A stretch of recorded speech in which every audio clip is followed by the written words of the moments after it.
Welcome, and thank you for joining me for some light reading. If you enjoyed this video, please leave a like and a comment. Anyone who is a friend of Ralph's would tell him to come back, spoke Ursula Bourne in the last chapter as Dr. Shepherd left Fernley. Would that make Ursula a friend of Ralph's too? It seems so, for on observing her, the doctor remarked that she must have been crying. And she was quite concerned if any news had been heard of him. According to Inspector Raglan's investigation, Miss Bourne has worked at Fernley for 18 months. I suppose she got to know Ralph Patten very well during that time. Chapter 15. Geoffrey Raymond. I was to have further proof that day of the success of Poirot's tactics. That challenge of his had been a subtle touch born of his knowledge of human nature. A mixture of fear and guilt had wrung the truth from Mrs. Ackroyd. She was the first to react. That afternoon, when I returned from seeing my patients, Caroline told me that Geoffrey Raymond had just left. "Did he want to see me?" I asked as I hung up my coat in the hall. Caroline was hovering by my elbow. "It was Mr. Poirot he wanted to see," she said. "He had just come from the Larches. Mr. Poirot was out. Raymond thought he might be here, or that you might know where he was." "I haven't the least idea." "I tried to make him wait," said Caroline, "but he said he would call back at the Larches in half an hour, and went away down the village. A great pity, because Mr. Poirot came in practically the minute after he left." "Came in here?" "No, to his own house." "How do you know?" "The side window," said Caroline briefly. It seemed to me that we had now exhausted the topic. Caroline thought otherwise. "Aren't you going across?" "Across where?" "To the Larches, of course." "My dear Caroline," I said, "what for?" "Mr. Raymond wanted to see him very particularly," said Caroline. "You might hear what it's all about." I raised my eyebrows. "Curiosity is not my besetting sin," I remarked coldly. "I can exist comfortably without knowing exactly what my neighbors are doing and thinking." "Stuff and nonsense, James," said my sister. "You want to know just as much as I do. You're not so honest, that's all. You always have to pretend." "Really, Caroline," I said, and retired into my surgery. 10 minutes later, Caroline tapped at the door and entered. In her hand she held what seemed to be a pot of jam. "I wonder, James," she said, "if you would mind taking this pot of medlar jelly across to Mr. Poirot? I promised it to him. He has never tasted any homemade medlar jelly." "Why can't Annie go?" I said coldly. "She's doing some mending. I can't spare her." Caroline and I looked at each other. "Very well," I said, rising. "But if I take the beastly thing, I shall just leave it at the door. You understand that?" My sister raised her eyebrows. "Naturally," she said. "Who suggested you should do anything else?" The honors were with Caroline. "If you do happen to see Mr. Poirot," she said as I opened the front door, "you might tell him about the boots." It was a most subtle parting shot. I wanted dreadfully to understand the enigma of the boots. When the old lady with the Breton cap opened the door to me, I found myself asking if Mr. Poirot was in, quite automatically. Poirot sprang up to meet me, with every appearance of pleasure. "Sit down, my good friend," he said. "The big chair, this small one. The room is not too hot, no?" I thought it was stifling, but refrained from saying so. The windows were closed, and a large fire burned in the grate. "The English people, they have a mania for the fresh air," declared Poirot. "The big air. It is all very well outside, where it belongs. Why admit it to the house? But let us not discuss such banalities. You have something for me, yes?" "Two things," I said. "First, this from my sister." I handed over the pot of medlar jelly. "How kind of Mademoiselle Caroline. She has remembered her promise. And the second thing?" "Information of a kind." and I told him of my interview with Mrs. Ackroyd. He listened with interest, but not much excitement. "It clears the ground," he said thoughtfully. "And it has a certain value as confirming the evidence of the housekeeper. She said, you remember, that she found the silver table lid open and closed it down in passing." "What about her statement that she went into the drawing room to see if the flowers were fresh?" "Ah, we never took that very seriously, did we, my friend? It was patently an excuse, trumped up in a hurry by a woman who felt it urgent to explain her presence, which, by the way, you would probably never have thought of questioning. I considered it possible that her agitation might arise from the fact that she had been tampering with the silver table, but I think now that we must look for another cause." "Yes," I said. "Whom did she go out to meet, and why?" "You think she went out to meet someone?" "I do." Poirot nodded. "So do I," he said thoughtfully. There was a pause. "By the way," I said, "I've got a message for you from my sister. Ralph Patton's boots were black, not brown." I was watching him closely as I gave the message, and I fancied that I saw a momentary flicker of discomposure. If so, it passed almost immediately. "She is absolutely positive they are not brown?" "Absolutely." "Ah," said Poirot regretfully. "That is a pity." And he seemed quite crestfallen. He entered into no explanations, but at once started a new subject of conversation.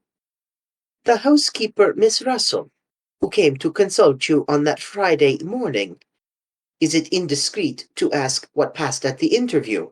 Apart from the medical details, I mean." "Not at all," I said. When the professional part of the conversation was over, we talked for a few minutes about poisons, and the ease or difficulty of detecting them, and about drug-taking and drug-takers. "With special reference to cocaine?" asked Poirot. "How did you know?" I asked, somewhat surprised. For answer, the little man rose and crossed the room to where newspapers were filed. He brought me a copy of the Daily Budget, dated Friday, 16th September, and showed me an article dealing with the smuggling of cocaine. It was a somewhat lurid article, written with an eye to picturesque effect. "That is what put cocaine into her head, my friend," he said. I would have catechized him further, for I did not quite understand his meaning, but at that moment the door opened and Geoffrey Raymond was announced. He came in fresh and debonair as ever, and greeted us both. "How are you, Doctor? Mr. Poirot, this is the second time I've been here this morning. I was anxious to catch you." "Perhaps I'd better be off," I suggested rather awkwardly. "Not on my account, Doctor. No, it's just this," he went on, seating himself at a wave of invitation from Poirot. "I've got a confession to make." "En vérité?" said Poirot, with an air of polite interest. "Oh, it's of no concern, really, but as a matter of fact, my consciousness has been pricking me ever since yesterday afternoon. You accused us all of keeping back something, Mr. Poirot. I plead guilty. I've had something up my sleeve." "And what is that, Monsieur Raymond?" "As I say, it's nothing of consequence. It's just I was in debt, badly, and that legacy came in the nick of time. £500 put me on my feet again, with a little to spare." He smiled at us both with that engaging frankness that made him such a likable youngster. "You know how it is. Suspicious-looking policemen don't like to admit you were hard up for money. Think it will look bad to them. But I was a fool, really, because Blunt and I were in the billiard-room from 9:45 onwards. So I've got a watertight alibi and nothing to fear. Still, when you thundered out that stuff about concealing things, I felt a nasty prick of conscience, and I thought I'd like to get it off my mind." He got up again and stood smiling at us. "You are a very wise young man," said Poirot, nodding at him with approval. "See you, when I know that anyone is hiding things from me, I suspect that the thing hidden may be something very bad indeed. You have done well." "I'm glad I'm cleared from suspicion," laughed Raymond. "I'll be off now." So that's that, I remarked as the door closed behind the young secretary. Yes, agreed Poirot. A mere bagatelle. But if he had not been in the billiard room, who knows? After all, many crimes have been committed for the sake of less than £500. It all depends on what sum is sufficient to break a man. A question of the relativity, is it not? Have you reflected, my friend, that many people in the house stood to benefit by Mr. Ackroyd's death? Madame Ackroyd, Mademoiselle Flora, the young Monsieur Raymond, the housekeeper, Mademoiselle Russell. Only one, in fact, does not. Major Blunt. His tone in uttering that name was so peculiar I looked up, puzzled. I don't quite understand you, I said. Two of the people I accused have given me the truth. You think Major Blunt has something to conceal also? As for that, remarked Poirot nonchalantly, there is a saying, is there not? That Englishmen conceal only one thing, their love. And Major Blunt, I should say, is not good at concealments. Sometimes, I said, I wonder if we haven't rather jumped to conclusions on one point. What is that? We've assumed that the blackmailer of Mrs. Ferrars is necessarily the murderer of Mr. Ackroyd. Mightn't we be mistaken? Poirot nodded energetically. Very good indeed. I wondered if that idea would come to you. Of course, it is possible. But we must remember one point. The letter disappeared. Still, that, as you say, may not necessarily mean that the murderer took it. When you first found the body, Parker may have abstracted the letter unnoticed by you. Parker? Yes, Parker. I always come back to Parker, not as the murderer. No, he did not commit the murder. But who is more suitable than he as the mysterious scoundrel who terrorized Mrs. Ferrars? He may have got his information about Mr. Ferrars' death from one of the King's paddock servants. At any rate, he is more likely to have come upon it than a casual guest such as Blunt, for instance. Parker might have taken the letter, I admitted. It wasn't till later that I noticed it was gone. How much later? After Blunt and Raymond were in the room or before? I can't remember, I said slowly. I think it was before. No, afterwards. Yes, I'm almost sure it was afterwards. That widens the field to 3, said Poirot thoughtfully. But Parker is the most likely. It is in my mind to try a little experiment with Parker. How say you, my friend? Will you accompany me to Fernley? I acquiesced, and we set out at once. Poirot asked to see Miss Ackroyd, and presently Flora came to us. Mademoiselle Flora, said Poirot, I have to confide in you a little secret. I am not yet satisfied of the innocence of Parker. I propose to make a little experiment with your assistance. I want to reconstruct some of his actions on that night. But we must think of something to tell him. Ah, I have it. I wish to satisfy myself as to whether voices in the little lobby could have been heard outside on the terrace. Now, ring for Parker, if you will be so good. I did so, and presently the butler appeared, suave as ever. You rang, sir? Yes, my good Parker. I have in mind a little experiment. I have placed Major Blunt on the terrace outside the study window. I want to see if anyone there could have heard the voices of Miss Ackroyd and yourself in the lobby that night. I want to enact that little scene over again. Perhaps you would fetch the tray or whatever it was you were carrying. Parker vanished, and we repaired to the lobby outside the study door. Presently we heard a chink in the outer hall, and Parker appeared in the doorway carrying a tray with a siphon, a decanter of whiskey, and 2 glasses on it. One moment, cried Poirot, raising his hand and seemingly very excited. We must have everything in order, just as it occurred. It is just a little method of mine. A foreign custom, sir, said Parker. Reconstruction of the crime, they call it, do they not? He was quite imperturbable as he stood there politely waiting on Poirot's orders. Ah, he knows something, the good Parker, cried Poirot. He has read of these things. Now, I beg you, let us have everything of the most exact. You came from the outer hall, so. Mademoiselle was where? Here, said Flora, taking up her stand just outside the study door. Quite right, sir, said Parker. I had just closed the door, continued Flora. Yes, miss, agreed Parker. Your hand was still on the handle, as it is now. Then allez, said Poirot. Play me the little comedy. Flora stood with her hand on the door handle, and Parker came stepping through the door from the hall, bearing the tray. He stopped just inside the door. Flora spoke. Oh, Parker! Mr. Ackroyd doesn't want to be disturbed again tonight. Is that right? She added in an undertone. To the best of my recollection, Miss Flora, said Parker. But I fancy you used the word evening instead of night.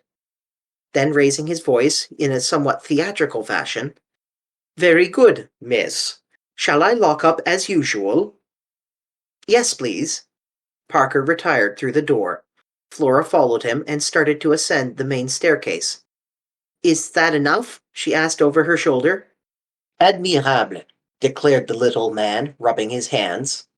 By the way, Parker, are you sure there were 2 glasses on the tray that evening? Who was the second one for? I always bring 2 glasses, sir, said Parker. Is there anything further?